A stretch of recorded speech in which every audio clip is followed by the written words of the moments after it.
اللہ کا ذکر کرنا. نبی صلی اللہ علیہ وسلم نے فرمایا جو آدمی اپنے بستر پر آئے لیکن اللہ کا ذکر نہ کرے وہ بھی اس کے لیے باعث حسرت ہوگا، یعنی بستر اس کے خلاف گواہی دے گا.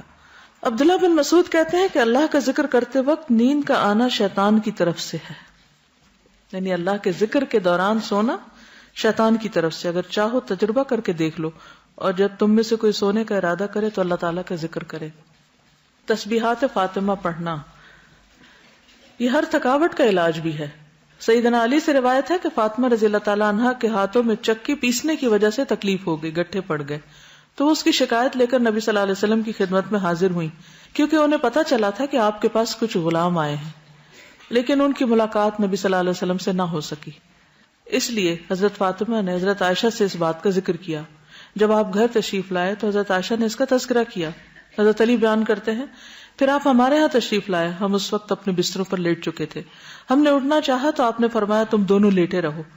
پھر آپ میرے اور فاطمہ کے درمیان بیٹھ گئے. میں نے آپ صلی اللہ علیہ وسلم کے قدموں کی ٹھنڈک اپنے پیٹ پر محسوس کی. پھر آپ نے فرمایا تم دونوں نے جو چیز مجھ سے مانگی ہے کیا میں اس سے بہتر چیز نہ دوں، کیا اس سے بہتر بات نہ بتاؤں؟ جب تم اپنے بستر پر لیٹ جاؤ تو 33 بار سبحان اللہ، 33 بار الحمدللہ اور 34 بار اللہ اکبر کہو، یہ تمہارے لیے خادم سے زیادہ بہتر ہے. اس میں کیا سیکھنے کی بات ہے کہ جب بچے کو مطالبہ لے کر آئے تو کیا کرنا چاہیے؟ ان کی توجہ اس سے بہتر بات کی طرف کر دینی چاہیے. یعنی اگر آپ نے کچھ نہ دینا ہو تو ایک اچھی بات ہی بتا دیں. عموماً ہم کیا کرتے ہیں جب ہم بچوں کو کچھ دینا نہیں چاہتے تو پھر کیا کرتے ہیں؟ ڈانٹ ڈپٹ کو بھیج دیتے ہیں. تو بہتر ہے کہ کوئی اچھی بات بتا دیں ان کو. آیت الکرسی پڑھنا. آیت الکرسی شیطان سے محفوظ رکھنے والی آیت ہے. وہ مشہور روایت جس میں سیدنا ابی ابن کعب اپنے والد سے روایت کرتے ہیں کہ ان کے کھجوروں کے کھیت تھے، وہ اس میں کمی دیکھتے، یعنی ان کی چوری ہوتی تھی. ایک رات انہوں نے چور پکڑ لیا. وہ ایک جانور سے مشابہ ایک نوعمر لڑکا تھا، جانور جیسی شکل تھی. انہوں نے سلام کیا تو اس نے جواب دیا. پوچھا تم کون ہو، جن ہو یا انسان؟ اس نے کہا میں جن ہوں. انہوں نے کہا اپنا ہاتھ میری طرف بڑھاؤ. اس نے اپنا ہاتھ بڑھایا. اس کا ہاتھ کتے کے ہاتھ کی طرح تھا، بال کتے کے بال کی طرح تھے. انہوں نے پوچھا کیا اس طرح جنوں کی تخلیق ہوئی، یعنی ایسی شکل ہوتی ہے؟ اس نے کہا میں یہ جانتا ہوں کہ جنوں میں مجھ سے زیادہ شدید اور کوئی نہیں. یعنی یہ نہیں بتایا لیکن کہا کہ میں ایک قوی جن ہوں. انہوں نے کہا تم میرے پاس کیوں آئے ہو؟ اس نے کہا مجھے خبر ملی ہے کہ تم صدقہ کرنا بہت پسند کرتے ہو تو میں تمہارے کھانے میں سے اپنا حصہ لینے آیا ہوں. انہوں نے کہا کیا چیز تم سے بچا سکتی ہے؟ اس نے کہا وہ آیت جو سورۃ البقرہ میں ہے، یعنی آیت الکرسی. لفظ نہیں آیت الکرسی بولا. جو کوئی اس کو رات کے وقت پڑھے گا وہ صبح تک مجھ سے پناہ میں رہے گا، اور جو صبح اسے پڑھے گا وہ رات تک مجھ سے پناہ میں رہے گا.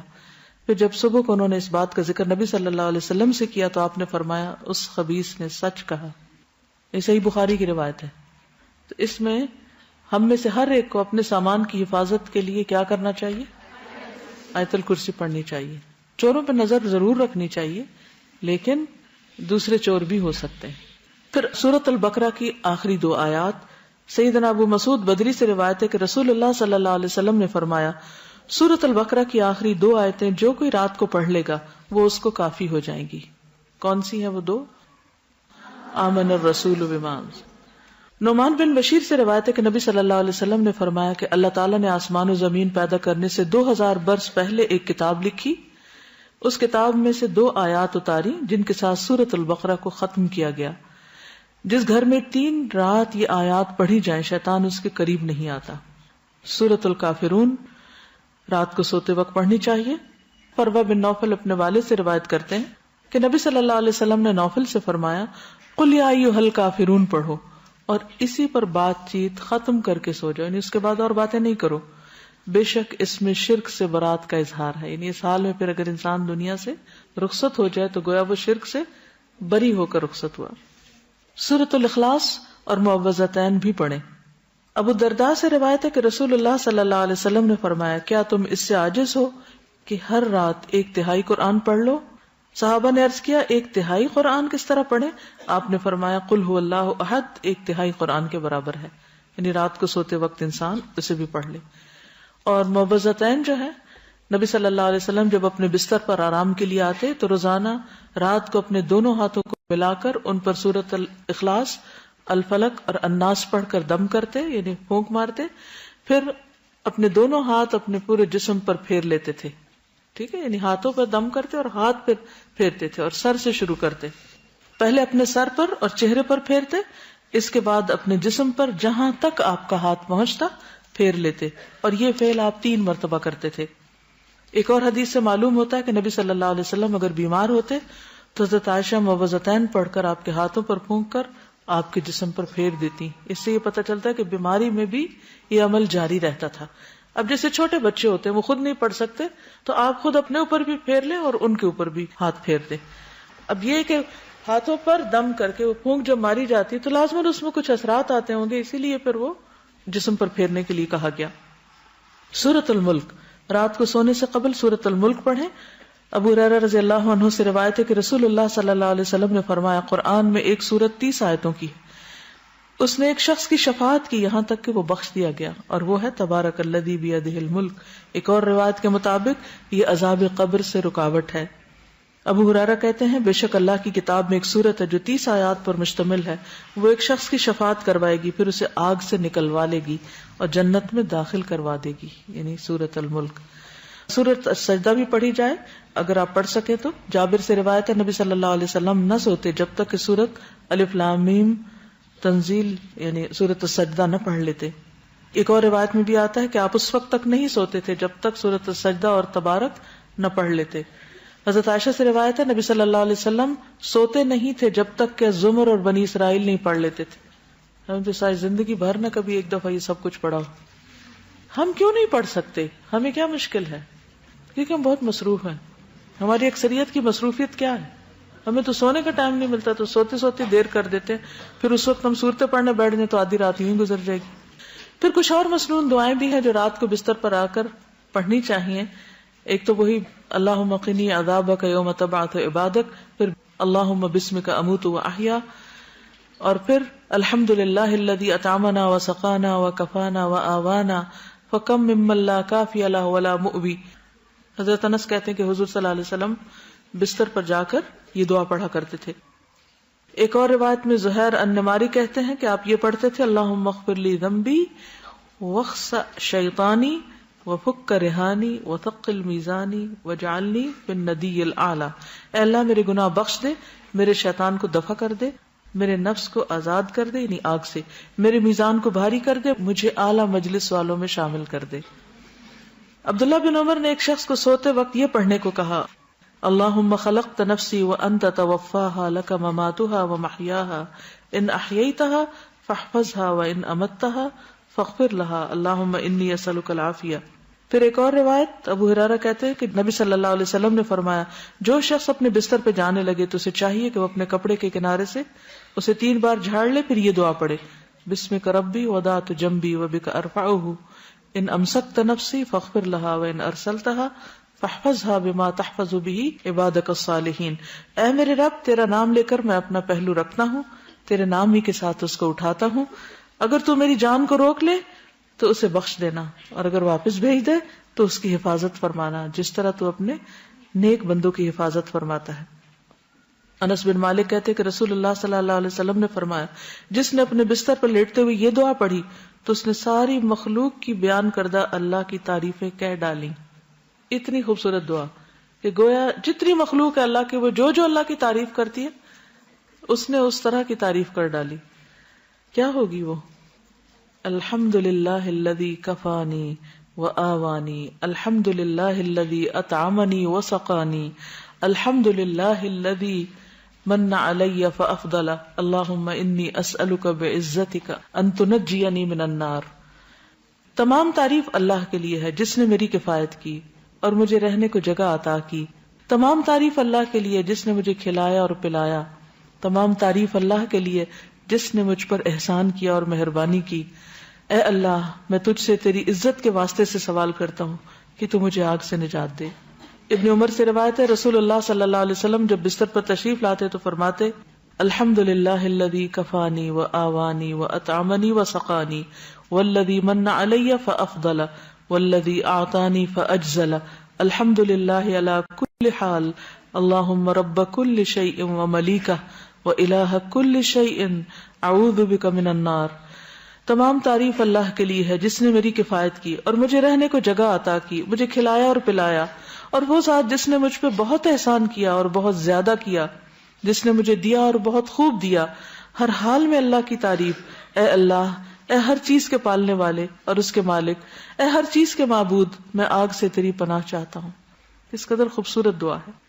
ابو ہریرہ سے مروی ہے کہ ایک مرتبہ ابو بکر نے عرض کیا، اے اللہ کے رسول صلی اللہ علیہ وسلم، مجھے ایسی دعا سکھا دیجئے جو میں صبح شام بستر پر لیٹتے وقت پڑھ لیا کروں. تو آپ نے یہ دعا سکھائی، اللہم عالم الغیب والشہادۃ فاطر السماوات والارض رب کل شیء وملیکہ اشہد ان لا الہ الا انت اعوذ بک من شر نفسی ومن شر الشیطان وشرکہ. پھر نبی صلی اللہ علیہ وسلم نے فرمایا، جو شخص اپنے بستر پر جا کر یہ دعا پڑھے اس کے سارے گناہ معاف کر دیے جائیں گے، خاص سمندر کی جھاگ برابر ہوں.